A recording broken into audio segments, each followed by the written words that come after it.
Big Boss season 7 morning task എന്ന് പറഞ്ഞ് ഇന്ന് ബിഗ് ബോസ് കൊടുത്തത്, ബിഗ് ബോസ് വീട്ടിൽ ഒരു ചെറു പുഞ്ചിരിയോ അല്ലെങ്കിൽ നിങ്ങൾ പറയാതെ പോയ ഒരു ചെറിയ കരുതലോ അല്ലെങ്കിൽ ഒരു സഹായമോ മറ്റാരാലും ശ്രദ്ധിക്കപ്പെടാത്ത പക്ഷേ നിങ്ങൾ ശ്രദ്ധിച്ച ഒരു സൽപ്രവൃത്തിക്ക് ശബ്ദം നൽകാനാണ് ബിഗ് ബോസ് ഒരു അവസരം കൊടുത്തത്. അനുമോള് പറഞ്ഞ കാര്യം എന്ന് പറയുന്നത്, ഈ ബിഗ് ബോസ് വീട്ടിൽ വന്ന സമയത്ത് നമുക്ക് ഒരുപാട് പ്രശ്നങ്ങൾ ഉണ്ടായിട്ടുണ്ട്. ആ സമയത്ത് ഞാൻ ഏറ്റവും അധികം സംസാരിക്കാൻ ആഗ്രഹിച്ച വ്യക്തി എന്ന് പറയുന്നത് ബിഗ് ബോസ് ആണ്. ബിഗ് ബോസ് അത് കേൾക്കുന്നുണ്ടെന്ന് എനിക്ക് നന്നായിട്ട് അറിയാം. ബിഗ് ബോസ് നമ്മളെ വിളിച്ചൊന്ന് സംസാരിക്കുമ്പോൾ നമ്മുടെ മൈൻഡൊക്കെ ഒന്ന് ഓക്കെ ആവും.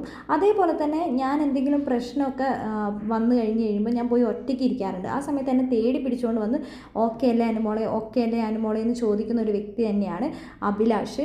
അതേപോലെ തന്നെ ആദില, നൂറ, ഷാനവാസ്, ഇവരൊക്കെ ഈ ബിഗ് ബോസ് വീട്ടിൽ എനിക്ക് ക്ലാസ് എടുത്ത് തന്നിട്ടുള്ളവരാണ്. കാരണം ഞാൻ ഇവിടുന്ന് ക്വിറ്റ് ചെയ്ത് പുറത്തു പോകണമെന്ന് ആഗ്രഹിച്ച ഒരു വ്യക്തിയാണ്. ലാലേട്ടൻ്റെ വീക്കെൻഡ് എപ്പിസോഡിൽ തന്നെ ലാലേട്ടൻ ഒരുപാട് ചീത്ത പറഞ്ഞപ്പോൾ ഞാൻ മെൻ്റലി തകർന്നിട്ടുണ്ടായിരുന്നു. അപ്പോൾ ഇവരാണ് എന്നെ സ്ട്രോങ് ആക്കിയവരെന്നും പറയുന്നുണ്ട്. പിന്നെ നെവിൻ എൻ്റെ ബെഡിൽ വെള്ളം ഒഴിച്ച സമയത്ത് എനിക്ക് എൻ്റെ ബെഡിൽ കിടന്നാൽ മാത്രമാണ് ഉറക്കം വരുള്ളൂ. ആ ഒരു ദിവസം ഞാൻ പുറത്ത് പോയിട്ടാണ് കിടന്നത്. ആ കിടന്ന സമയത്ത് എന്നെ അന്വേഷിച്ച് ആരും തന്നെ വന്നിട്ടുണ്ടായിരുന്നില്ല.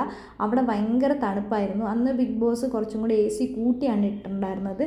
ആ സമയത്ത് അനീഷേട്ടൻ്റെ തലയണയും ബ്ലാങ്കറ്റും എടുത്ത് എനിക്ക് തന്നത് അനീഷേട്ടനാണ്. ആ ഒരു സമയത്ത് അനീഷേട്ടൻ കാണിച്ച ആ ഒരു കരുതൽ എൻ്റെ ജീവിതത്തിൽ ഞാൻ മറക്കില്ല എന്ന് തന്നെ അനുമോൾ എല്ലാവരുടെയും മുമ്പിൽ വെച്ച് പറയുന്നുണ്ട്. അങ്ങനെ എല്ലാവരും പറയുന്നുണ്ട് അനീഷേട്ടനൊന്ന് ഹഗ് ചെയ്യാൻ പറയുന്നുണ്ട്. അങ്ങനെ എല്ലാവരുടെയും മുമ്പിൽ വെച്ച് അനുമോൾ അനീഷേട്ടനെ ഹഗ് ചെയ്യുന്നുണ്ട്.